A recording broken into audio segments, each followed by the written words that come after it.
no capítulo 1,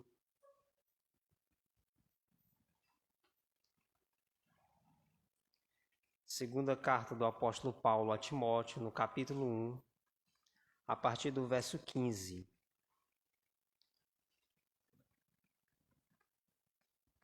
A gente percebe nesse capítulo 1 da segunda carta de Paulo a Timóteo que nós vemos três divisões nesse capítulo 1.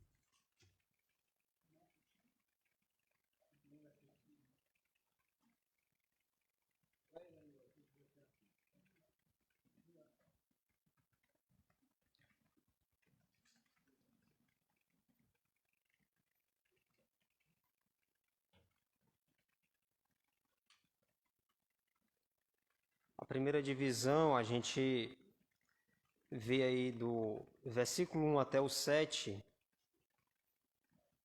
que fala de entusiasmo valente com relação ao Evangelho. Dos versos 8 ao 12, sofrimento honrado, sobre as exortações que o apóstolo dá a Timóteo de manter-se fiel ao Evangelho. E dos versos 13 ao 18 nós percebemos a lealdade espiritual. Mas nessa noite nós iremos nos concentrar do verso 15 ao 18, na segunda carta do apóstolo Paulo a Timóteo, no capítulo 1. E eu quero pedir, por gentileza, para mantermos a Bíblia, seja ela analógica, seja ela digital aberta, porque nós iremos observar alguns textos aqui, tanto na primeira carta como na segunda carta.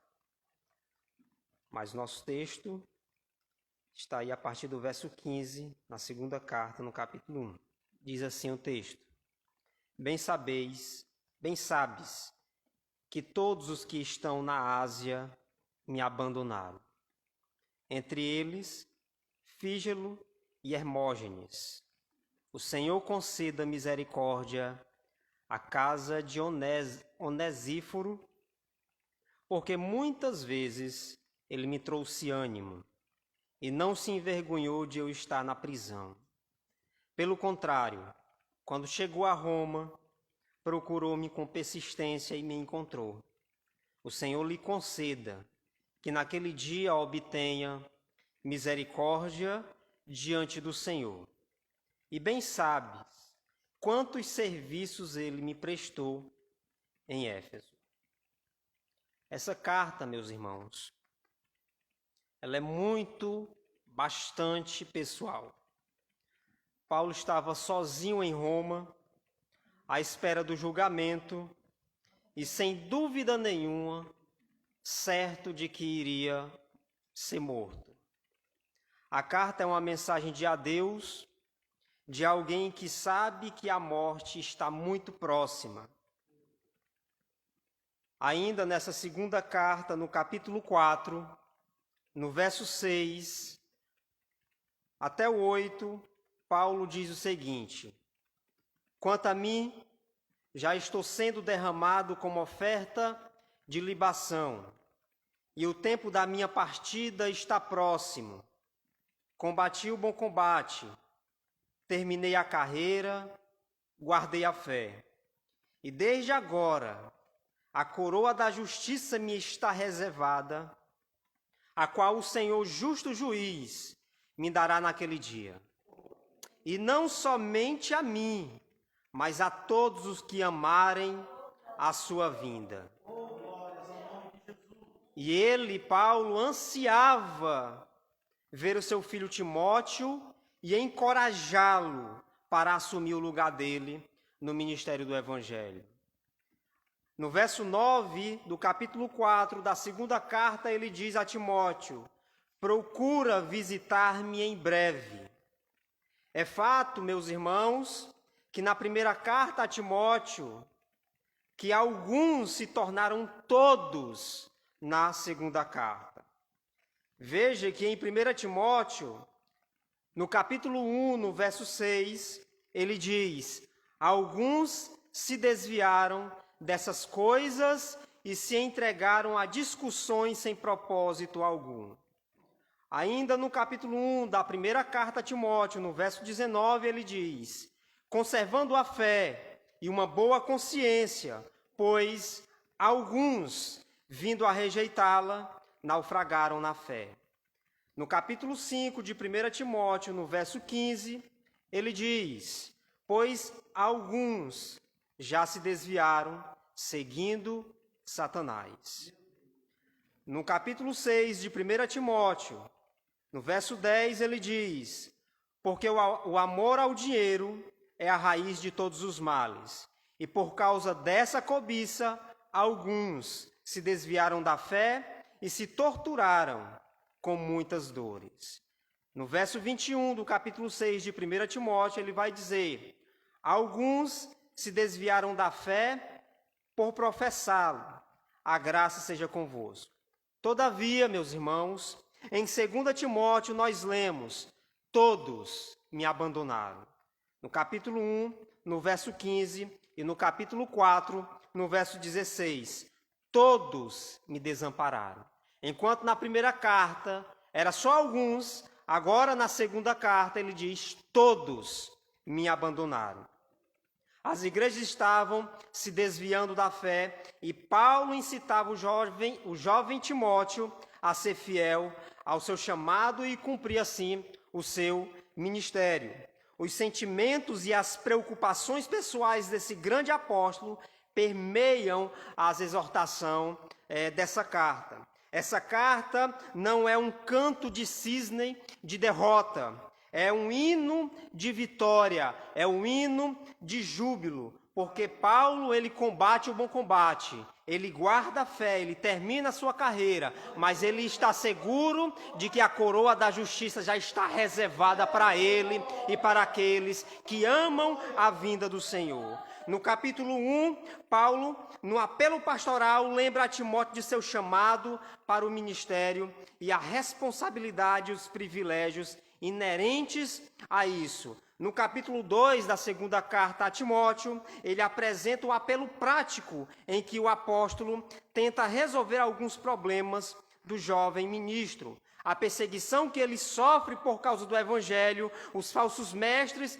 e as dificuldades na igreja. No capítulo 3 da segunda carta a Timóteo, Paulo usa o apelo profético para explicar o curso dos acontecimentos e a importância de se manter firme na palavra. No capítulo 4, Paulo apresenta o apelo pessoal do apóstolo maduro, em que recomenda que Timóteo permaneça fiel, porque ele, Paulo, logo será executado. Ele não quer que Timóteo se transforme em outro Demas. Agora, nós estamos prontos aqui, depois dessa breve introdução, para extrairmos algumas lições práticas sobre a fidelidade de alguns homens e a infidelidade também de alguns na fé cristã. Porque o tema, irmãos, que eu resolvi dar essa mensagem é sobre a importância de termos amigos verdadeiros, amigos leais. A amizade, irmãos, é como uma árvore protetora. Eu penso em meus amigos como grandes árvores frondosas que estendem seus ramos sobre mim, oferecendo sombra, cuja presença é uma proteção contra as rajadas do vento de inverno e da solidão. Uma grande árvore protetora. Isso é um amigo leal e verdadeiro. A filosofia popular que diz que ninguém tem amigos e que talvez você falou muitas vezes ou você já ouviu alguém falar, ninguém tem amigos, amigos só Deus. É uma ideia, é uma filosofia completamente equivocada. E como esse ensinamento está errado. Ninguém pode ignorar o fato, irmãos, de que até Jesus, o nosso Senhor, tinha muitos amigos ao seu redor durante sua estada aqui na terra. Além disso, ele possuía pelo menos 3 amigos íntimos. Se ninguém tem amigos, por que Jesus tinha tantos? Né? Aquela filosofia de que ninguém tem amigos, amigos só Deus. Me explica por que Jesus tinha tantos, e alguns do ciclo desses amigos, ele tinha os mais íntimos. Portanto, somos exortados a ter amigos fiéis ao nosso redor, porque esses amigos são como árvores frondosas, irmãos. Portanto, tanto Jesus como os apóstolos, e principalmente o apóstolo Paulo, ele tinha amigos, e somos encorajados a ter bons amigos, e sermos também bons amigos leais. Devemos ter amigos e cultivar também boas amizades. E durante a provação que conhecemos os verdadeiros amigos e também a sua coragem. E assim, irmãos, Paulo lhes aponta exemplos de advertência, caso de bons amigos cristãos que abandonaram, e assim como lhe aponta também um exemplo mais consolador de amigos leais. E eu quero aqui, nesse capítulo em que nós lemos, extrair algumas lições muito práticas sobre essa ideia de ter amigos leais ao nosso redor. Em primeiro lugar, eu quero tratar aqui, irmão, sobre o abandono em tempos de prova. Perceba aí no capítulo 2, olhe comigo no capítulo 2 da segunda carta, no verso 15. Ele vai dizer o seguinte: bem sabes que todos os que estão na Ásia me abandonaram, entre eles Fígelo e Hermógenes. A Ásia mencionada aqui, irmãos, é a província romana, cuja capital era Éfeso. Em virtude de um grande incêndio que houve em Roma entre 16 a 24 de julho do ano 64 depois de Cristo, e dessa imputação também desse crime hediondo aos cristãos, e ainda em virtude da prisão do próprio Paulo, o grande líder do cristianismo, especialmente na Ásia, e de seu eminente martírio, todos os amigos e companheiros de Paulo da Ásia o abandonaram. Afinal de contas, alguém que estava sendo acusado, naquele contexto, quem queria se associar? Por isso, Paulo, nessa segunda carta, ele diz que todos na Ásia o abandonaram. E é evidente, irmãos, que no tempo de extrema necessidade do apóstolo, provavelmente quando ele foi encarcerado pelas autoridades romanas, muitos de quem ele tinha razões para esperar uma amizade leal e assistência, comportaram-se covardemente em abandoná-lo ao seu destino. E esse abandono não significa que essas igrejas repudiaram o apóstolo totalmente e a sua autoridade. Nem o uso que o apóstolo faz da palavra todos, que quer dizer que ele não teve nenhum amigo corajoso. Ele aqui, quando ele fala todos, ele não está generalizando. É desnecessário, meus irmãos, forçar todos da Ásia de modo demasiadamente literal, como se deixasse de uma alienação geral, ou até mesmo de uma completa apostasia dos seus ensinos. Está escrevendo com o exagero natural da expressão. Aparentemente, todos os amigos chaves dos quais ele pensava que podia depender, o abandonaram naquele momento de extrema provação. Embora a palavra desviaram-se seja usado da apostasia doutrinária em Tito, capítulo 1, verso 14, e aqui ele se refere ao seu abandono da pessoa do apóstolo. Paulo descreve 2 de quem ele esperava, meus irmãos, aqui, certa medida de ajuda, que foram Fígelo e Hermógenes, os quais se afastaram dele. Paulo não está reprovando-os, mas informa o que já era notório. Tu deves estar ciente. Se Timóteo estava bem informado sobre essa falta de coragem dos dois homens nomeados aqui, que Paulo diz, então provavelmente era um assunto de conhecimento geral.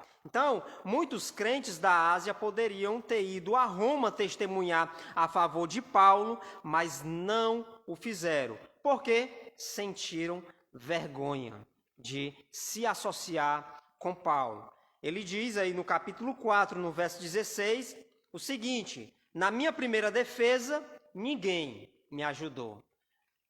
Pelo contrário, todos me desampararam.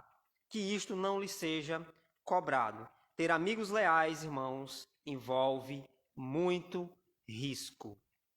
Filipenses capítulo 2, verso 25, o apóstolo nos diz: contudo, achei necessário enviar-vos Epafrodito, meu irmão e cooperador, companheiro de lutas, a quem enviastes para me socorrer nas minhas necessidades. Temos o exemplo de Epafrodito, que ao contrário de Fígelo e Hermógenes, foi um amigo leal que não se importou em correr risco por uma verdadeira amizade. Paulo era acusado de traição ao Império Romano e esta era uma acusação muito grave.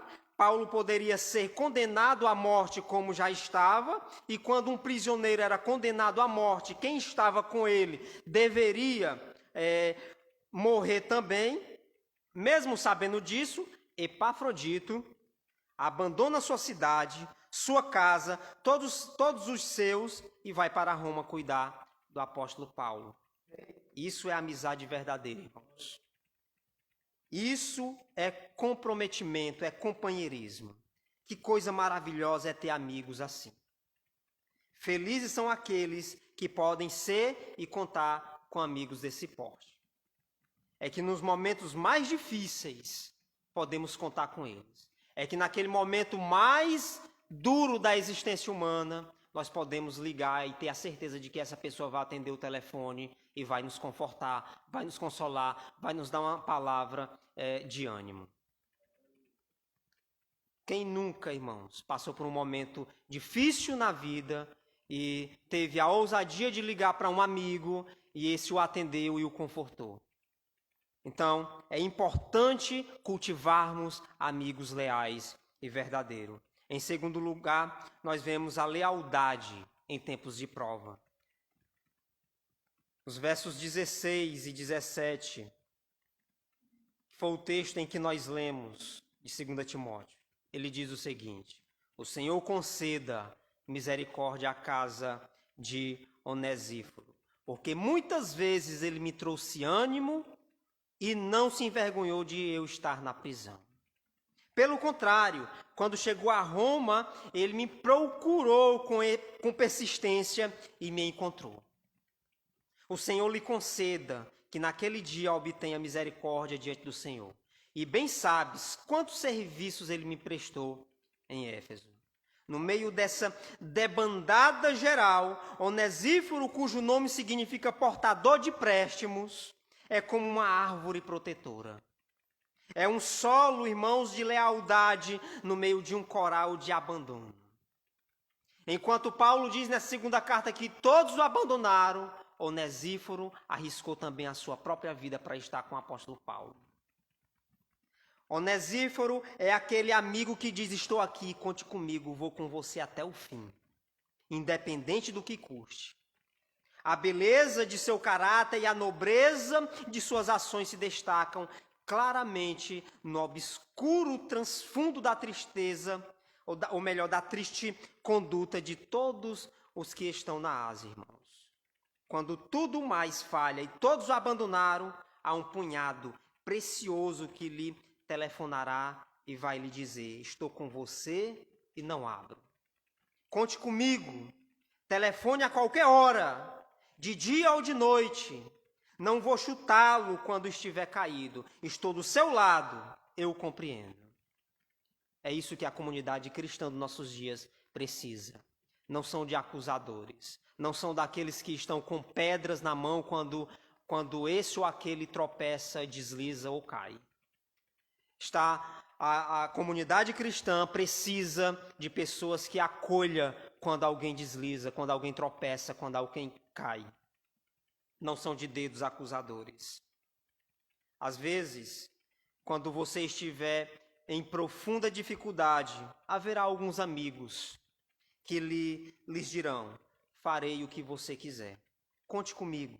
Eles são os onesíforos, são os epafroditos de sua vida. Sem que ninguém fique sabendo de coisa alguma a respeito deles, estão agindo em seu benefício.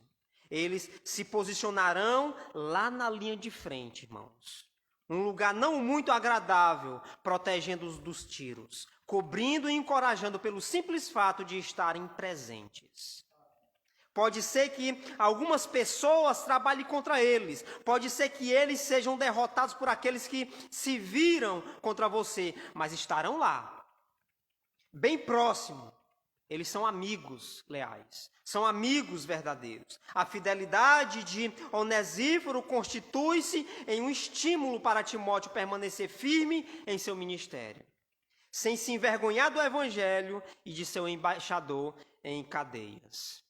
Ele encoraja Timóteo.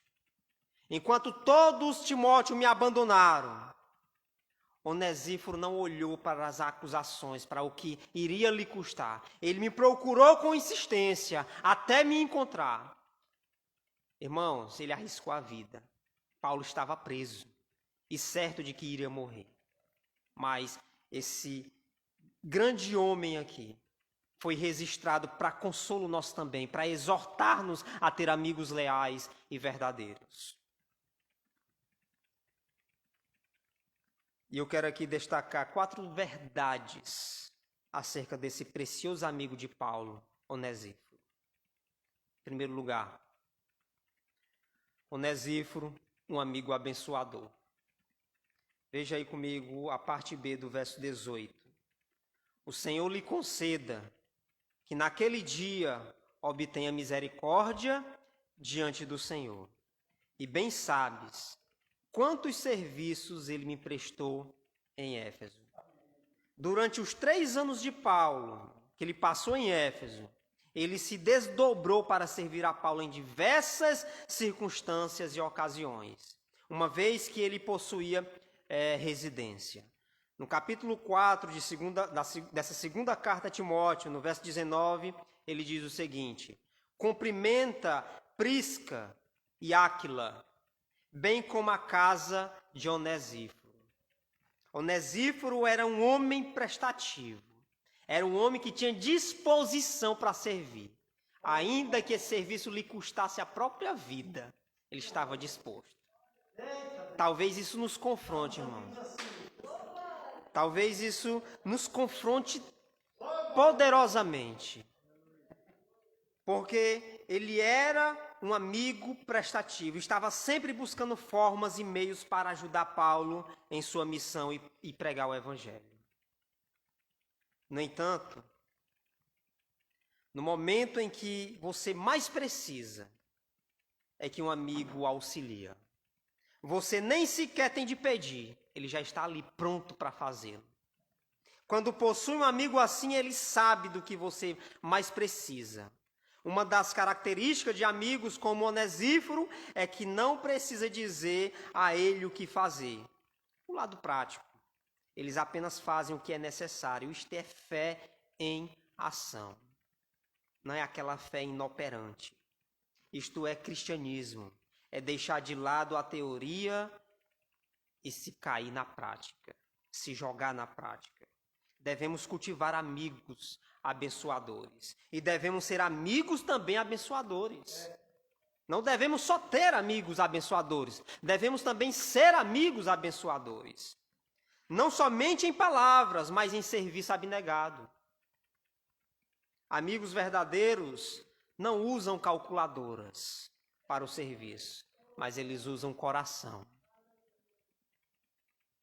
Em segundo lugar, Onesíforo, um amigo consolador. Veja aí o verso 16 ainda. O Senhor conceda misericórdia à casa de Onesíforo, porque muitas vezes ele me trouxe ânimo e não se envergonhou de eu estar na prisão. Onesíforo, meus irmãos, não apenas serviu de forma multiforme a Paulo em Éfeso, mas também o animou muitas vezes. Quando o apóstolo estava vivendo os dias cinzentos da prisão, na antessala do martírio, Onesíforo, diferentemente de outras pessoas da Ásia, não fugiu. Ele não fugiu do apóstolo Paulo por causa de sua prisão, mas o incentivou várias vezes e não se envergonhou de suas algemas. Algumas vezes, quando o sofrimento é tão grande que você alcança a última casa, o seu Onesíforo chega e o envolve com a sua presença. A presença desse amigo, sem palavras, diz tudo que precisa ser dito. Eu lembro de uma vez que o pastor Marcos Costa estava aqui pregando e ele disse o seguinte, que amigos verdadeiros, e onde é cultivado verdadeiras amizades, irmãos, quando os dois estão juntos, um não se incomoda com o silêncio do outro, porque eles são amigos. Quando há incômodo aos dois, e há um incômodo, um fica procurando assunto para conversar, talvez há algo de muito errado na situação. Portanto, amigos verdadeiros não se incomodam com o silêncio do outro. Só o fato deles já estarem juntos ali já é gratificante, já é consolador, já é abençoador. A presença desse amigo, sem palavras, diz tudo o que precisa ser dito. Ele está ali para você. Nenhum sermão, nada de grandes mensagens de esperança ou versículos da Escritura. E até possível que nem sequer ore. Um abraço apertado diz tudo. O termo grego aqui para ânimo, irmãos, que o apóstolo nos diz, é refrescar. E a frase ela pode ser bem traduzida por envolveu-me com ar fresco. Onesíforo foi uma espécie de brisa fresca para Paulo nos seus momentos de provação. Amigos são essas brisas frescas que você pode contar não só nos momentos de sofrimento, de angústia, de dor, mas também quando você está feliz. É aquilo que o apóstolo nos ensina, é chorar com os que choram e alegrar também com os que se alegram. Onesíforo é o tipo de amigo que só a sua presença acima de qualquer palavra muda tudo. Quero olhar outro texto dentro do contexto de amigos consoladores. Segunda carta aos Coríntios, no capítulo 7, no versos 5 e 6. Ele vai dizer, 2 Coríntios, capítulo 7, versos 5 e 6. Porque nem quando chegamos à Macedônia tivemos descanso. Pelo contrário, em tudo fomos atribulados.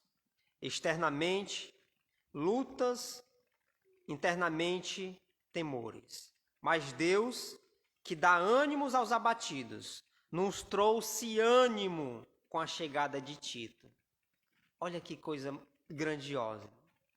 Como o simples fato da presença de um amigo já traz ânimo, já traz alegria, já traz consolo. Como Deus nos consola quando estamos à beira do colapso. Como que Deus faz isso? Agora, vou lhes dizer como os cristãos super espirituais completariam o versículo 6 aqui, de 2 Coríntios. Eles escreviam, Deus consolou-nos com a certeza do seu amor, ou Deus consolou-nos com a presença de Jesus. Mas não é assim que Paulo continua. Ele nos consolou com a chegada de Tito, com a chegada de um amigo próximo e com a notícia que ele trazia. Deus usa essa mesma necessidade humana de amizade para nos consolar. Nós sabemos, temos certeza, temos segurança de que Deus nos consola, sim, porque o Espírito, ele é esse consolador. Mas Paulo nos diz que ele foi consolado quando Tito chegou. Agora Paulo está escrevendo a Timóteo e está preso em Roma, em uma prisão que não tinha janelas, mas apenas um círculo no teto por onde entrava ali a ventilação e luz. Paulo não escaparia dessa prisão, a não ser que fosse por meio da execução. Ele escreveu no capítulo 4, no verso 7, o texto em que nós já lemos: combati o bom combate, terminei a carreira, guardei a fé. Aqui está Paulo, irmãos, no auge da sua maturidade, no final da vida e, contudo, estava sozinho.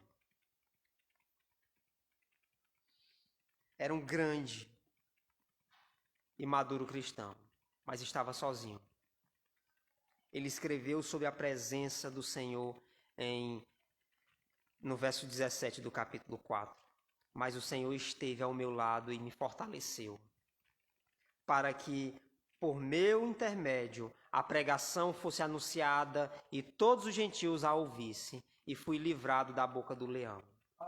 Ele escreveu sobre a expectativa da segunda vinda de Jesus, mas nada disso preencheu a solidão que ele sentia.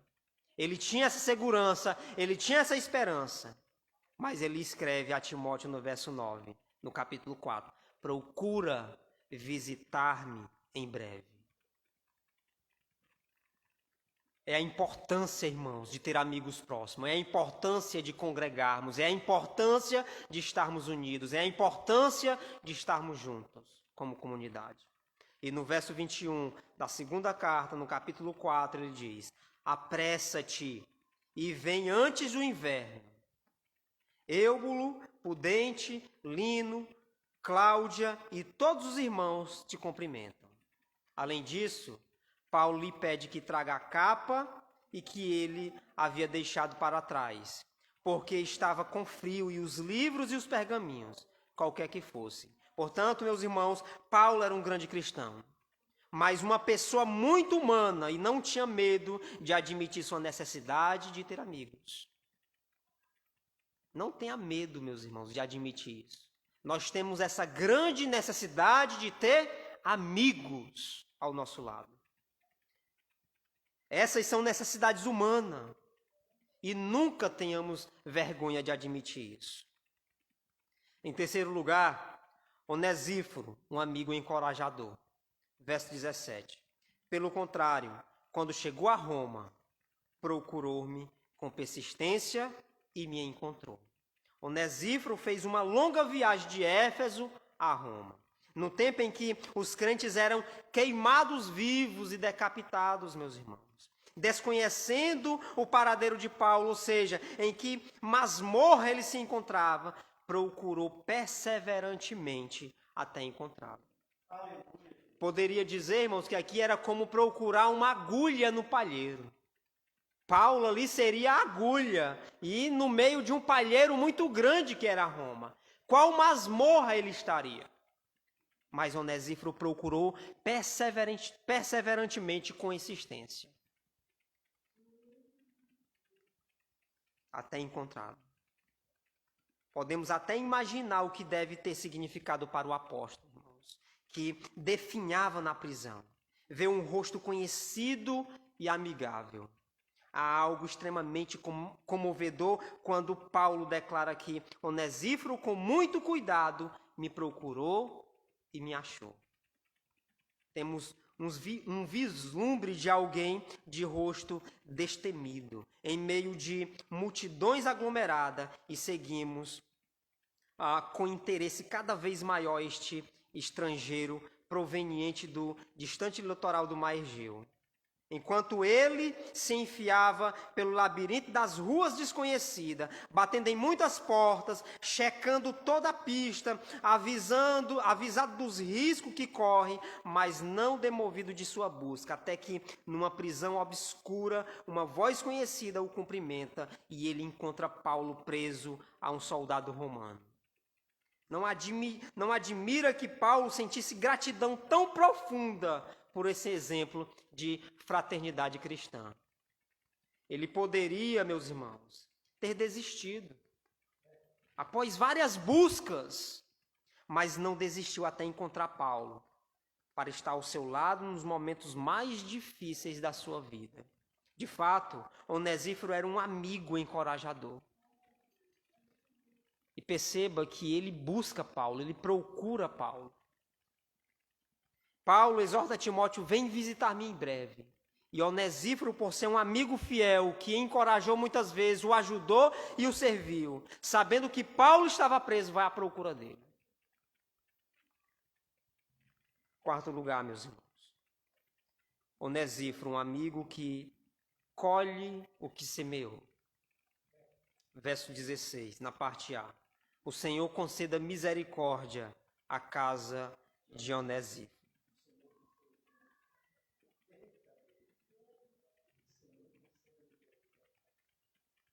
Esse homem, esse amigo leal, ele semeou misericórdia. E Paulo roga a Deus misericórdia para a sua casa. Você lembra do que o Senhor nos disse em Mateus capítulo 5, no verso 7? Bem-aventurados os misericordiosos, pois alcançarão misericórdia. Você lembra do que está escrito em Provérbios capítulo 17, verso 17? O amigo ama em todo tempo, e na angústia nasce um irmão. Tanto Onesíforo como sua família foram alvos da oração de Paulo. Aqui está uma grande lição. Todo serviço prestado em amor por um amigo leal e verdadeiro são alvos da graça misericordiosa divina.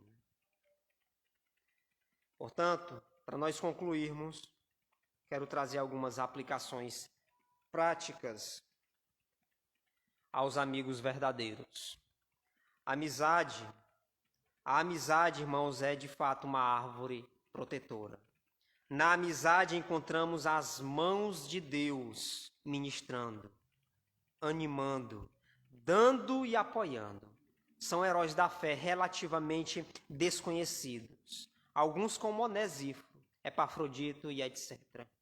As palavras amigos, amigavelmente e amizade aparecem muitas vezes nas Escrituras. Deus diz muito a respeito dos amigos. Ao ler todos os versículos e ao pensar na verdadeira amizade, creio que tudo se resume em 4 itens.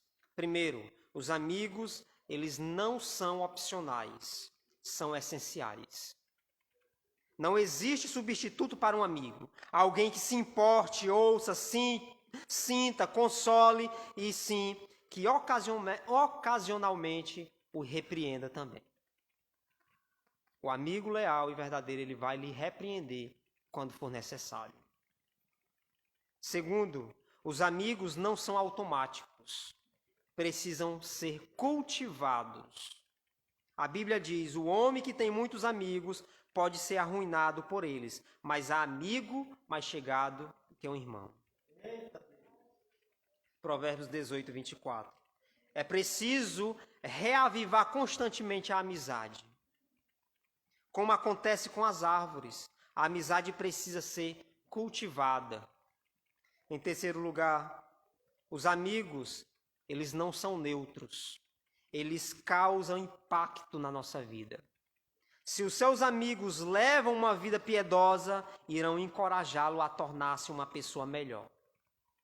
Se os seus amigos forem mundanos, irão levá-lo pelo mesmo caminho ou pior. E as Escrituras diz: não vos enganeis, as más companhias corrompem os bons costumes. 1 Coríntios capítulo 15, verso 33. Escolha então seus amigos com cuidado e bom senso. Os rebeldes se juntam aos rebeldes. Você quer ser sábio? Escolha amigos sábios. Em quarto lugar, as amizades têm diversos níveis. Algumas delas desempenham papéis mais significativos em nossas vidas do que outras. Temos muitos conhecidos, alguns amigos casuais, vários amigos chegados e uns poucos amigos íntimos. Os conhecidos, eles são pessoas com quem temos contato irregulares e interação superficial. Deslizamos apenas pela superfície com os conhecidos. Nosso nível de conversa é superficial. Como vai? E respondo, bem, muito bem. Na realidade não estou bem, mas não posso dizer. E não posso dizer-lhe isso porque não passa de um conhecido.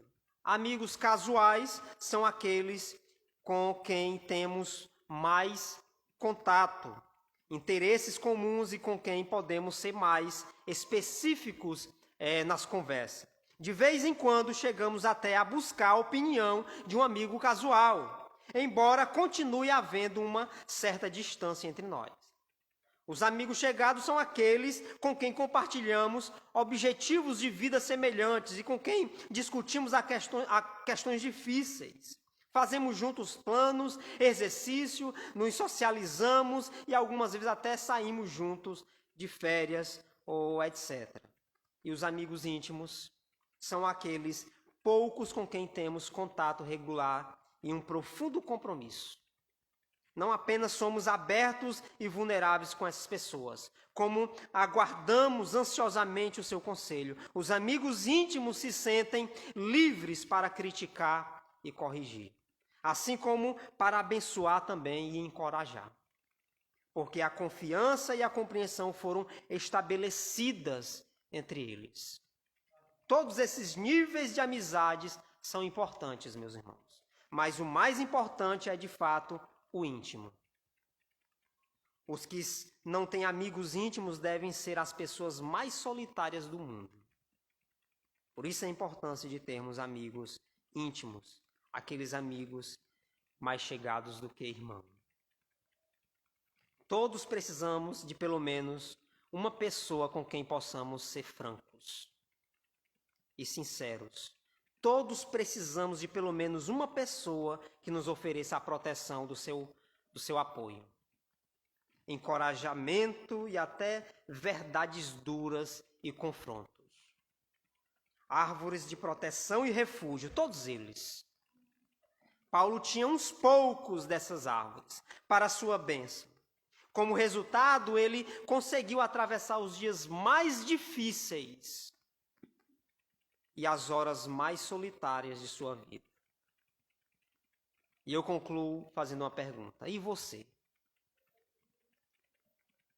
Se os tem, está na hora de chamá-los e gozar de seu abrigo.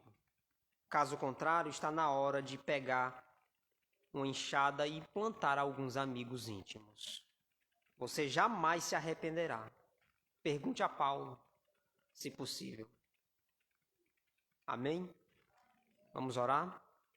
Paizinho Santo, nós te rendemos graças e somos gratos, Senhor, pelo perdão de nossos pecados. Fomos lavados, fomos remidos, redimidos, justificados, santificados e em breve seremos glorificados. Somos gratos, Senhor, pelos nossos amigos, gratos pelos amigos chegados, os amigos íntimos. Nós somos gratos, Senhor, por eles.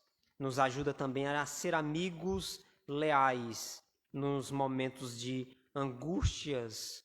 Nos ajuda, Senhor, em nome de Jesus. Que possamos ser como Onesíforo, Senhor, um amigo fiel e leal.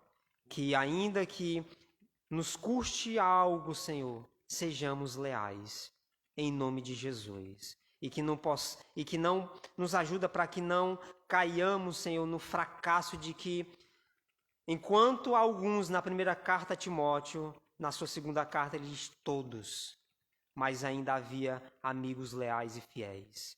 Nós te rendemos graça pelo privilégio, Senhor, que o Senhor nos dá de ter amigos consoladores, de amigos que nos diz a verdade quando precisamos. Nos ajuda. Em nome de Jesus, nós te rendemos graças e somos gratos. Amém.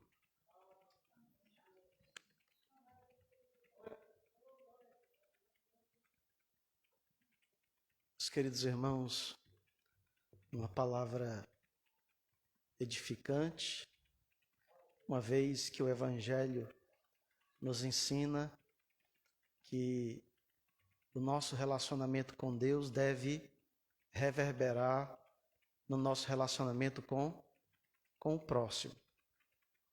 E é fato, como disse aqui o Erasmo, numa palavra que eu descreveria como necessária, uma palavra necessária, instrutiva, que muitas das vezes nós nos decepcionamos com alguns amigos.